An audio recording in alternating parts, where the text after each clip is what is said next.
하나님을 생생하게 체험합시다라는 제목으로 은혜를 나누고자 합니다.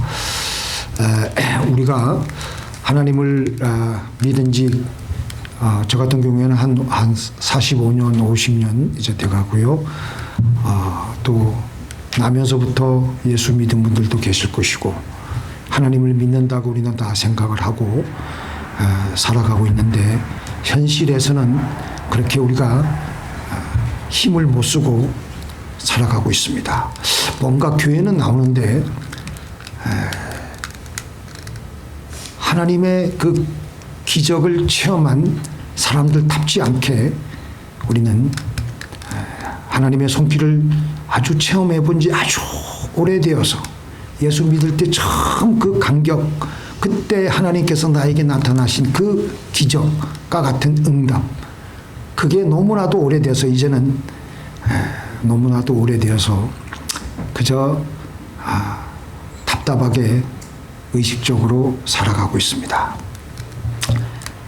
문제가 생겨도 성경에서 약속하신 하나님의 말씀과 우리 생활 속에서 나오는 문제와 연관을 짓지 않고 그저 종교적으로 신앙생활을 하고 있는 것이 우리의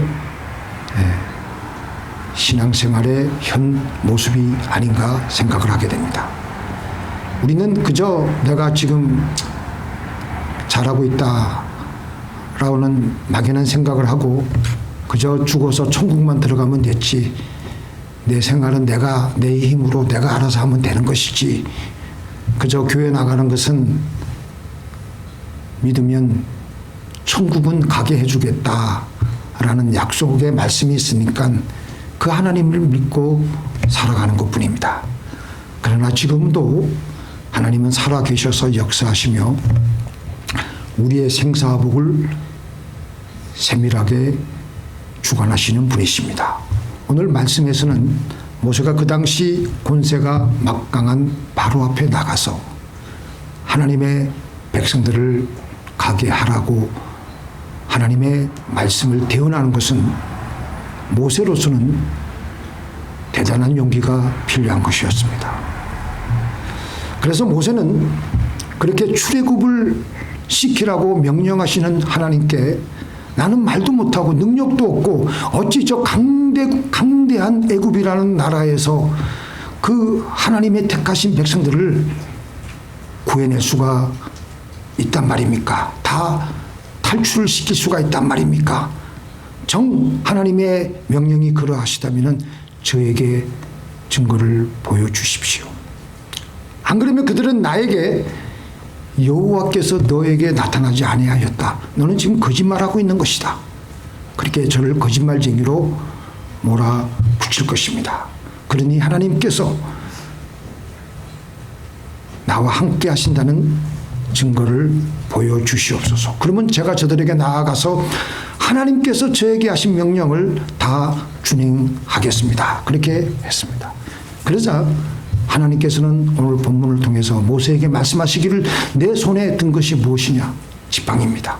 그래, 그러면 그것을 땅에 던져라. 모세가 땅에 던지니까 그것이 뱀이 되었습니다. 다시 모세에게 말씀하시기를 내 손을 내밀어 그 꼬리를 잡으라. 그래서 꼬리를 잡으니까 지팡이가 되었습니다. 그리고 하나님께서는 말씀하시기를 이런 기적은 그들로 하여금 그 조상의 하나님, 아브라함의 하나님, 이삭의 하나님, 야곱의 하나님 여호와가 내게 나타난 줄을 알게 함이라 라고 말씀하셨습니다. 그러나 그것 가지고도 모세가 안심하지 아니할 것 같아서 하나님께서는 한 번 더 기적을 보여주십니다. 내 손을 품에 넣어라. 그래서 손을 품에 넣었다가 내어보니까 그 손에 문둥병이 걸렸습니다. 피부가 아주 이상해지는 거예요.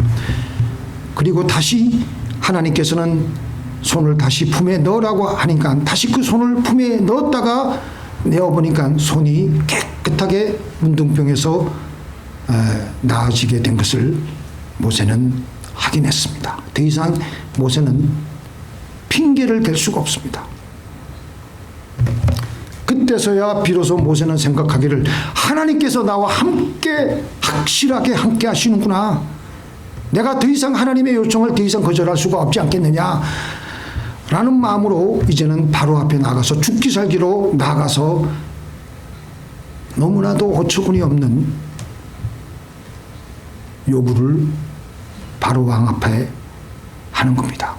이스라엘 백성들을 가게 해달라.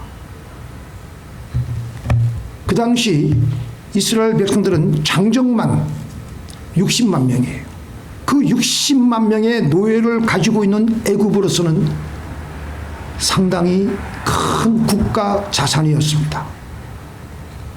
그 국가 자산을 하루아침에 어떤 늙어빠진 노인네가 와가지고 그들을 가게 해달라고 하니까 바로가 그걸 어떻게 들어줄 수가 있겠습니까? 그런데 하나님께서는 그런 상황에서 모세에게 내가 너와 함께 하겠노라. 너는 가서 내 백성을 가게 하라. 고 하시는 것입니다. 우리가 오늘 이 본문 말씀을 들으면은 그거는 과거에 모세에게만 일어났던 사건이고 오늘 이 말씀은 우리의 삶과는 아무런 관련이 없다고, 하나님이 우리에게 아무런 도움을 줄 수 없다고 우리는 이미 마음속에 생각을 그렇게 하고 있을런지도 모릅니다. 그리고 오늘 일어나는 출애굽 사건은 먼 옛날의 동화라고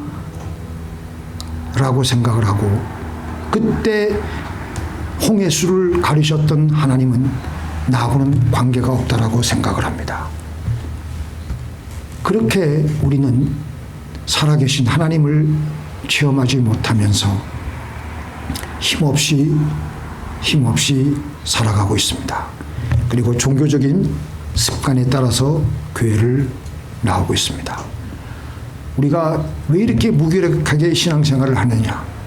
하나님을 경험하지 못하기 때문에.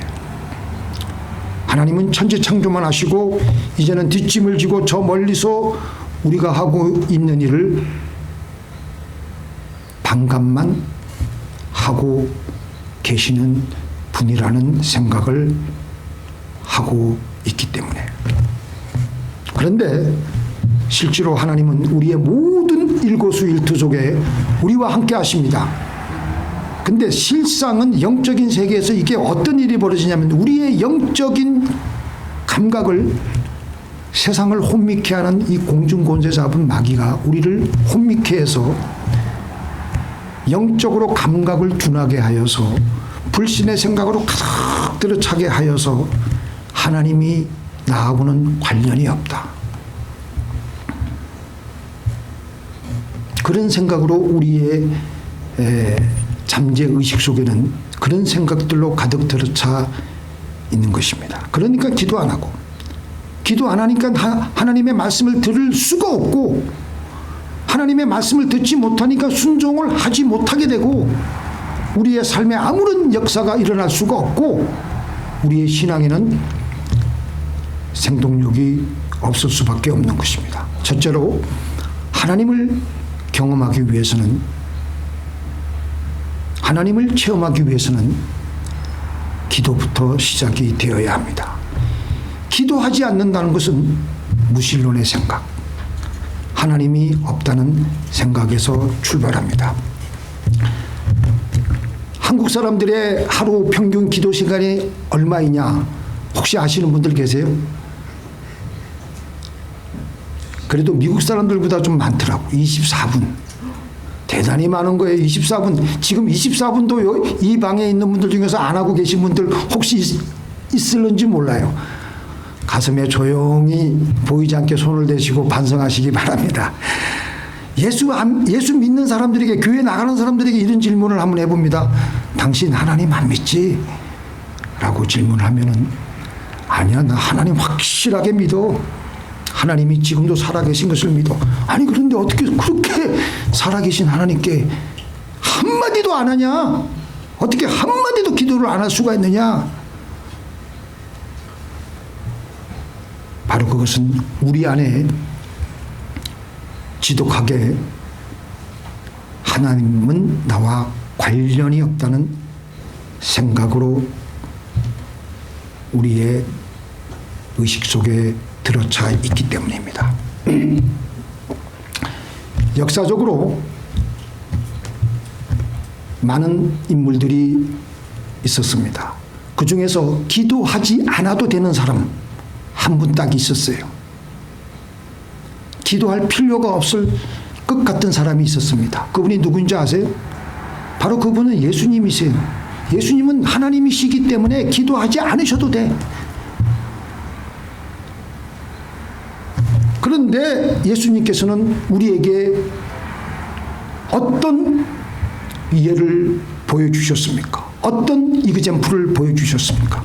예수님께서는 식사할 겨를도 없이 바쁘셨고 너무 피곤해서 폭풍 속에서 사람들이 죽음의 공포로 아우성 칠 때도 배 밑칸에서 잠을 쿨쿨 주무실 정도로 깊이 주무실 정도로 그렇게 고단하셨고 그렇게 하셨지만 예수님께서는 때로는 밤을 새고 기도하시며 새벽에 일어나셔서 조용한 곳으로 가서 많은 시간을 들여서 하나님께 기도하셨습니다. 이것은 우리에게 무엇을 가리키고 있느냐 하면은 사람은 기도하지 않으면 못 산다라는 것을 정확하게 보여주고 있습니다. 예수님, 당신이 그래서 우리에게 보여주시기 위해서 육신을 가진 예수님도 육신을 가지고 계셨기 때문에 많이 기도하셨고 또 제자들에게도 주기도문을 통해서 기도하시는 예문까지 만들어 주셨습니다. 우리가 정말로 하나님께 나와서 우리가 원하고 필요한 것들을 얻을 수 있는 것을 하나님이 해주시는 것을 정말로 믿는다면 우리는 누가 하라고 등 떠밀지 않아도 우리는 기도를 하게 될 것입니다. 우리가 기도하지 않는 것은 솔직히 말해서 내 속에 하나님은 없다라는 무신론적인 생각을 하고 있기 때문입니다. 하나님과는 그래서 하나님은 나와는 아무런 관련이 없다는 생각이 우리 마음속에 도사리고 있기 때문입니다.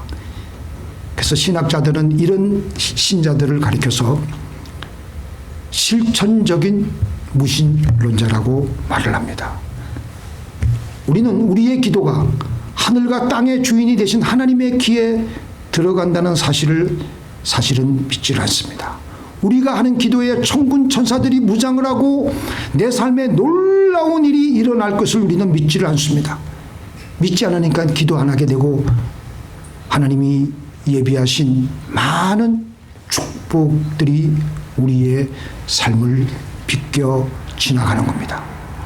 그저 우리는 죄 용서하시고 우리가 죽어서 천국에 들어가게 해주실 그 하나님은 믿지만 이 땅에서 우리가 살아갈 때 모든 것을 채워주시고 모든 것에 간섭하시는 하나님을 우리는 믿지 않습니다.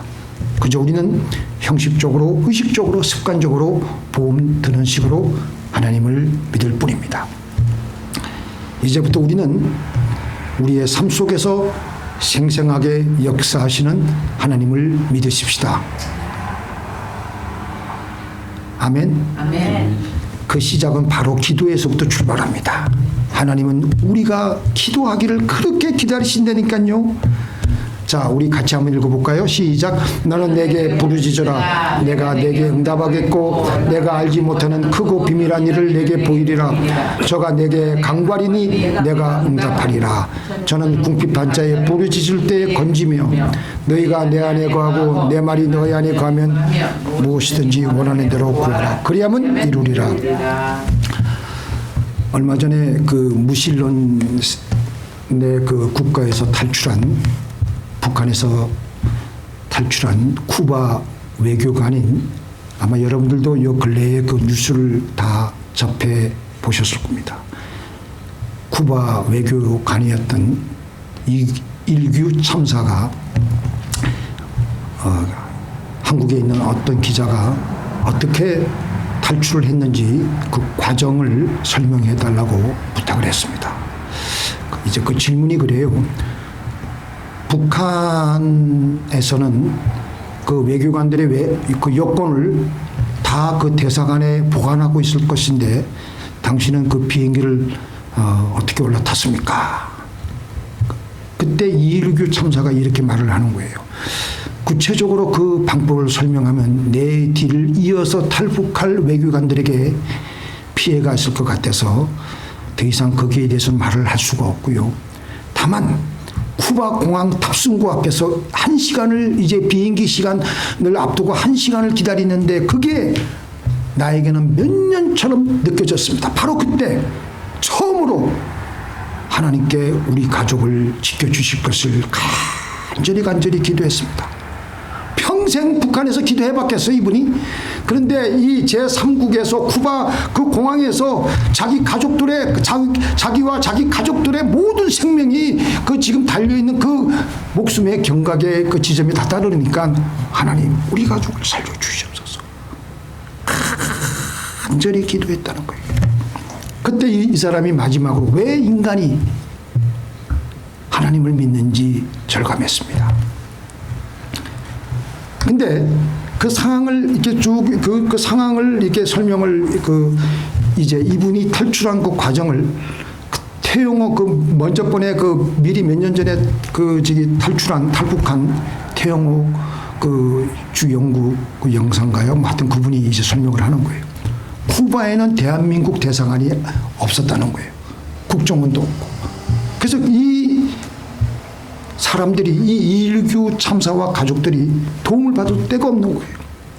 근데 그 쿠바 공항에서 이들이 또 다른 그 어떤 요건을 보였을 때 쿠바 경찰이 이 사람들 북한 사람들이네 한 번이라도 확인했으면 또 북한 대사관에서 이들이 사라진 것을 발견하고 바로 쿠바 당국에 요청을 했더라면은 바로 잡혀서 북한으로 북송될 수밖에 없는 그런 상황이었다는 겁니다.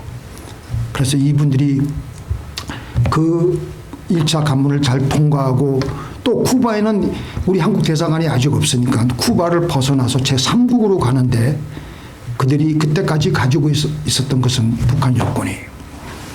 그 순간에 그들이 그 제3국으로 가서 이 나라에 있는 대한민국 대사관에게 연락 좀 해주시오. 연락 좀 해달라고. 그렇게 연락을 하고 한 몇 시간 만에 그 나라에 파견된 대한민국 그 대사관 직원들이 쫙 몽땅 다 나와가지고 있는데 그 경찰들과 그 나라에 있는 그 이민국 직원들에게 이렇게 말을 했더라는 거예요. 이분들이 가지고 있는 여권은 비록 북한 여권이지만 북한 주민들은 북한을 이탈할 결심을 쓰는 그 순간부터 자동적으로 우리 대한민국 국민이다. 그렇게 설명을 해가지고 결국은 이 2.19 참사와 그 가족들이 무사히 대한민국으로 건너올 수 있었다고 하였습니다. 하나님께서 그들의 기도를 들어주셨던 것입니다. 하나님은 그들에게 그렇게 생생하게 하나님을 체험하게 해 주셨던 것입니다. 그 다음에 두 번째, 우리는 기도를 해야 되는데 두 번째, 기도를 하는 건 좋아요. 기도를 하면서 기도한 게 중요한 게 아니에요. 기도하면서 하나님이 나에게 하시는 말씀을 들어야 됩니다. 나 혼자 떠들다가 그냥 일어나는 게 기도가 아니에요. 우리 예수님께서 가장 기도에 대해서 강조하신 말씀 뭐가 있죠? 마태복음 7장 7절에 시작. 구하라, 찾으라, 두드리라. 구한 다음에는요, 혹시 찾을 것이 있으면 찾아야 되고 두드릴 것이 있으면 또 두드려야 돼요. 그게 기도예요. 근데 어떤 것은 구하기만 해도 되는 기도가 있고 어떤 것은 구하고 찾고 해야 되는 기도가 있고 또 어떤 것은 구하고 찾고 두드려야 되는 기도가 있습니다. 기도를 하면서 우리는 동물이 아니잖아요. 일반 짐승들이 아니잖아요. 우리에게는 영이 있잖아요. 영. 기도하면 그러면 처음에는 졸기도 하지만 또 졸다가 또 깨어나서 또 기도하다 보면은 하나님이 주시는 생각들이 있습니다. 있습니까? 없습니까? 그 생각은 하나님이 내가 지금 기도하고 있는 것에서 반응을 보여주시는 거예요. 하나님이 알려주시는 세밀한 방법이 담긴 말씀. 우리에게 주십니다. 그리고 또 두 번째, 기도를 또 왜 합니까? 하나님의 말씀대로 더 순종을 잘하기 위해서 기도하는 거예요. 이렇게 우리가 기도하며 하나님께로부터 들려온 말씀을 순종할 때 우리는 하나님을 생생하게 우리의 삶 속에서 체험하게 될 줄로 믿습니다. 아까 그 219 참사님은 내가 볼 때는 하나님께서 특별하게 구하기만 해도 그냥 그렇게 복을 주셨지만 우리는 이제 벌써 하나님의 바운다리, 하나님의 그 킹덤 안에 들어와 있으니까 이제부터 우리는 구하는 것만 가지고 안 되고 구하고 찾고 두드리고 순종하는 그 단계까지 올라가야 돼요. 아브라함은 순종함으로 그 자손이 놀랍게 번성하는 복을 받았고요. 베드로는 순종할 때 그물이 찢어질 정도의 놀라운 그 물고기를 잡는 기적을 체험했습니다. 순종할 때 하나님은 우리에게 상상할 수 없는 방법으로 우리에게 복을 주시며 우리의 환경을 변화시켜 주시고 문제를 해결해 주실 줄 믿습니다. 그런데 아무리 기도해도 하나님의 음성이 뭔지, 하나님의 말씀이 뭔지 그게 정 안 떠오를 때가 있어요, 없어요? 있어요. 항상 하나님이 잘 말씀하시는가 보죠? 그럴 때가 있어요. 그럴 때는 이미 말씀하고 계시는, 이미 드러난 하나님의 뜻을 순종하면 돼요. 그래야지. 그렇게 순종하면요, 방금 전에 우리가 기도한 것이 헛되지 않게 됩니다. 뭐 어떤 것이 있어요? 항상 기뻐하라, 쉬지 말고 기도하라, 범사에 감사하라. 이거 하나님 말씀이고 음성이잖아요. 하나님 뜻이잖아요. 그거부터 시작하는 거예요. 내가 이미 알고 있는 하나님의 뜻을 시작하는 겁니다.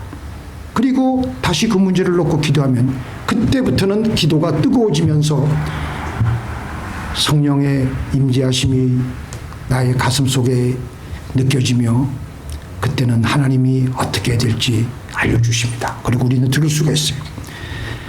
이렇게 하나님이 말씀하시는데도 우리가 듣지 않으면, 우리가 듣지 않고 또 내 고집대로, 기도는 기도대로, 내 생활은 내 생활대로 하면은 하나님께서 뭐라고 말씀하시냐면요, 같이 읽겠습니다. 시작.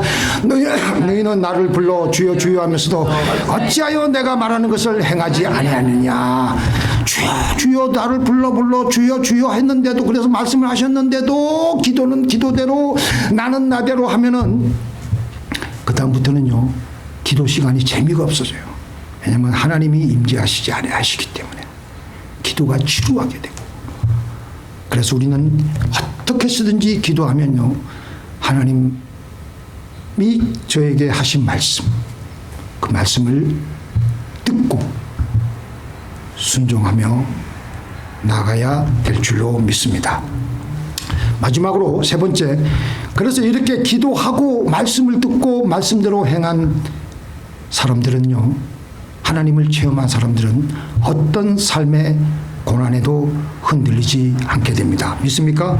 우리 같이 읽겠습니다. 시작. 그러므로 누구든지 나의 이 말을 듣고 행하는 자는 그 집을 반석 위에 지은 지혜로운 사람 같으리니 비가 내리고 창수가 나고 바람이 불어 그 집에 부딪히되 무너지지 아니하나니 이는 주초를 반석 위에 놓은 연고요. 나의 이 말을 듣고 행치 아니하는 자는 그 집을 모래 위에 지은 어리석은 사람 같으리니 비가 내리고 창수가 나고 바람이 불어 그 집에 부딪힘에 무너져 그 무너짐이 심한 일이라고 하셨습니다. 이 말씀 우리가 잘 알고 많이 들어왔던 말씀입니다. 누구든지 나의 이 말을 듣고 행하는 자, 누굽니까? 기도하고, 기도하면서 졸다가 또 기도하다가 하나님 말씀을 듣고, 그리고 말씀대로 행한 그 사람들은 그의 삶 속에서 하나님을 어떻게 한다고요? 생생하게 체험하게 된 사람들입니다. 그러니까 생생하게 하나님을 체험했기 때문에 오늘 우리가 읽은 말씀에서 나오는 모세처럼 당대의 권력자인 바로 앞에 가서도 목숨을 구하려고, 자기 목숨 하나 부지하려고 비굴해지지 않고 담대하게 하나님의 말씀을 전하는 겁니다. 바로 그것을 성경에서는 뭐라고요? 나의 이 말을 듣고 행하는 자는, 시작, 나의 이 말을 듣고 행하는 자는 그 집을 반석 위에 지혜로운 사람 같은. 지혜로운 사람 같으리니. 예, 바로 그거예요. 왜냐하면 행했기 때문에, 행하고 하나님을 생생하게 체험했기 때문에 이제는 부인을 못하는 거예요. 근데 머리로만 믿는 신앙, 하나님 말씀을 듣기는 들어도 도무지 행하지 않으니까, 하나님을 체험하지 않으니까, 그 성경 지식도 많이 알아요. 창세기, 출애굽기, 레위기, 민수기, 신명기, 모세 오경도 알고요. 그 다음에 레위기서에 나오는 속건제 뭐 여러 가지 제사의 5대 제사 이름 줄줄줄줄 다 외웁니다. 그런데 말씀대로 행하지 않았기 때문에, 기도해서 말씀을 들어도 행하지 않았기 때문에, 하나님의 기억을 체험하지 못했기 때문에, 막상 그런 목에 칼이 들어오는 그런 그 상황 앞에서는 다 비굴해지고 다 넘어지게 됩니다. 뭐라 그럽니까? 비가 내리고, 시작, 비가 내리고 창수가 안 하고 바람이 불어 그 집이 부딪힘에 무너져 그 무너짐이 심하니라. 한 번도 하나님을 제대로 체험해 보지 못했고, 머릿속으로만 하나님이 대해서는 알고 있어요. 근데 자기 영혼이 하나님과 생생하게 부딪혀본, 체험해본 경험이었기 때문에 고난이 오면 다 넘어지고 자빠지고 다 깨지고 다 도망가는 거예요. 그런데 아직 믿은 지는 얼마 안 됐지만, 성경은 많이 모르지만 기도하면서 하나님이 들려주시는 말씀대로 단순하게 행하여서 하나님이 이렇게 역사하셨구나. 그 하나님을 그 영혼이 생생하게 원초적으로 분명히 체험했기 때문에 이런 위기 앞에서 그는 넘어지지 않습니다. 모세처럼 담대하게 바로에게 가서 말씀을 전하게 됩니다. 기도하고 들려주시는 말씀대로 행하며 하나님을 생생하게 체험하시는 저와 여러분이 되기를 주님의 이름으로 축원드립니다.